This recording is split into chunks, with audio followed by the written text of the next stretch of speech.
On this episode of the Ask Mike Reinold Show, we talk about the safety and the efficacy of weight bearing early on after meniscus repair surgery. The Ask Mike Reinold Show. Helping people feel better, move better, and perform better.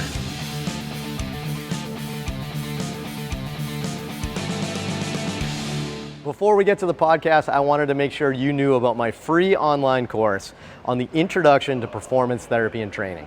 If you want to learn how to get started optimizing and enhancing performance, this is the course for you. Head to mikereinold.com/performance to sign up today.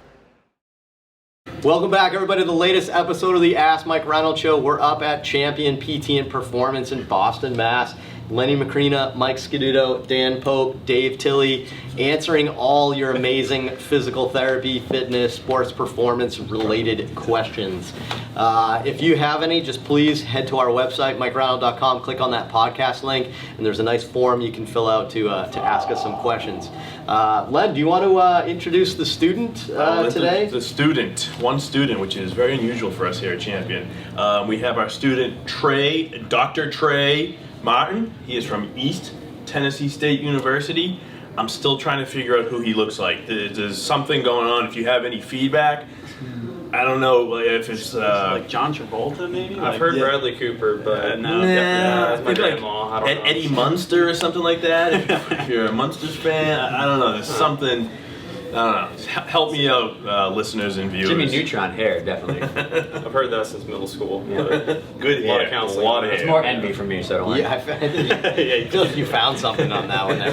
So Dr. Trey is here from East Tennessee University. East Tennessee University of Mississippi, asking us some great questions. But Dr. Trey, what do we have today from the Ask Mike Reinold Show podcast audience? Reinhold?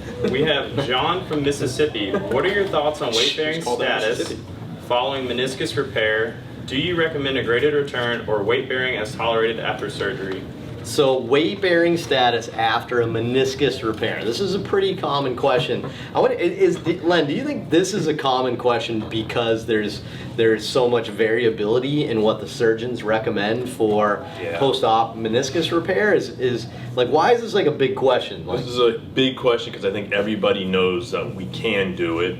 The literature is screaming that we should do it. It's safe to do it, yet we still don't do it. It's an interesting scenario going on because I think the literature, maybe in the 90s somewhere, there was a paper that showed like the extra excursion in the meniscus with certain positions, whether it's passive flexion or weight bearing.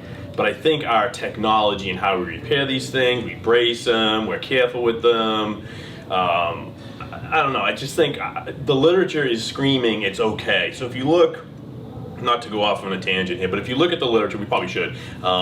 If you look at the literature, in 2018 there was a paper that looked at conservative, meaning limited weight bearing versus immediate weight bearing, and it showed no differences in the re-tear rate. Now if you look at the papers out there, the re-tear rates for meniscus repair are probably going to be 10 to 40% re-tear rates, right?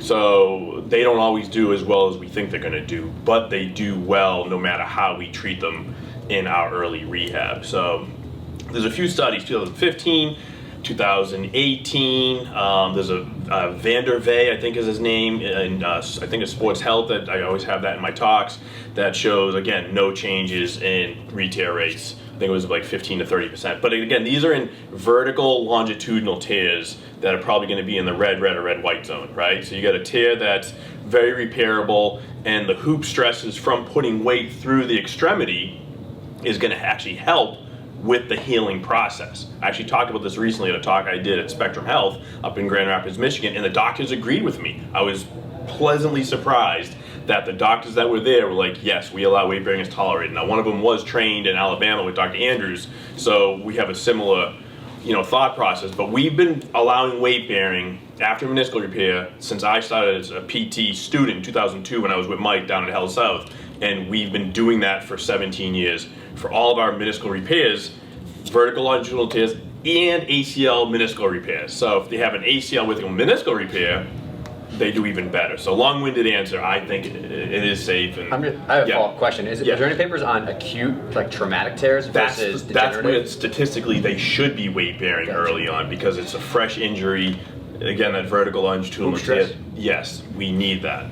Now those chronic degeneratives where they're trying to piece it back together, maybe we still allow a little. We used to allow a little. Our worst case scenario, we allowed partial weight bearing.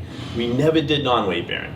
So you mentioned a little bit the red versus red-white zone. So Lenny's referring to the vascularity of the menisci within your knee, and the peripheral edge, like kind of around the meniscus, has a vascularity. So there's a greater chance of healing, while the inner portion of the meniscus is more avascular, so they call that the red zone for vascular and the white zone for avascular. So Len, if you had like a complete white tear, would you still immediately weight bear? Yeah, I mean, you start getting, it depends on the chronicity of it, the age of the patient. I would leave that, but it's a tough one. I think, if I recall, Frank Noyes in Cincinnati does have some stuff. He's repairing whites, and I think he's pretty aggressive with them. So I don't know. Maybe I'd be a little bit more conservative because it's probably a tough one to come back from. But I think partial weight bearing is probably okay, believe it or not. You know what I mean? Maybe I'm not going to do full weight bearing. But if they're locked in a brace, locked in extension, and you're getting, again, those hoop stresses that are going to help to reapproximate that tear along with the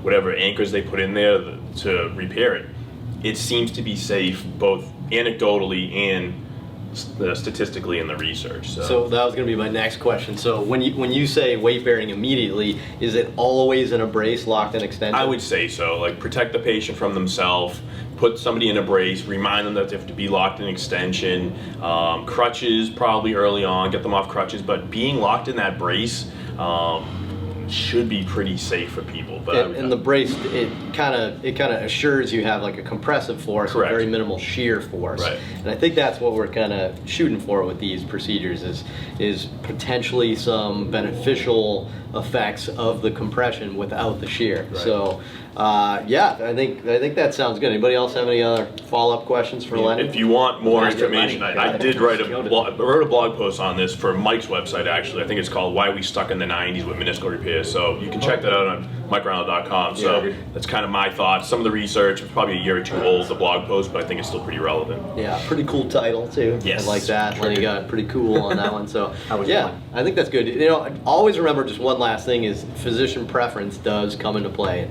Sometimes the physicians know more than you do about how well the repair went. So they may go a little bit more cautious, and it's not because they're not cutting edge or they're not, whatever, with that particular person. They just may think, wow, this repair, this fixation, this wasn't really good. I'm not really confident in it, so let's maximize their chance.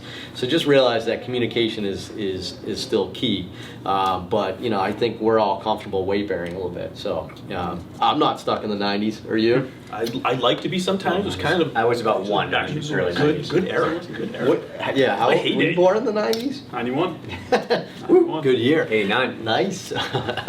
Anyway, good question. I appreciate that one. That's always a good one here. I like some of those specifics, especially with like one of those, right? Like a question like that to me that always, comes up every now and then, even on the podcast, but like people are still grasping it. I think sometimes maybe it's just too vague. Like meniscus repair is just like too big, right? Like it's, for some specific tears, then yeah, you should absolutely weight bear, and some maybe you shouldn't. So I think that's part of why that's great. But great question. Hope that helped. If you have another question, just head to MikeReinold.com and click on that podcast link, and you can fill out the form to ask us a question. Anything you guys want to talk about, we'd be happy to answer. We'll see you on the next episode.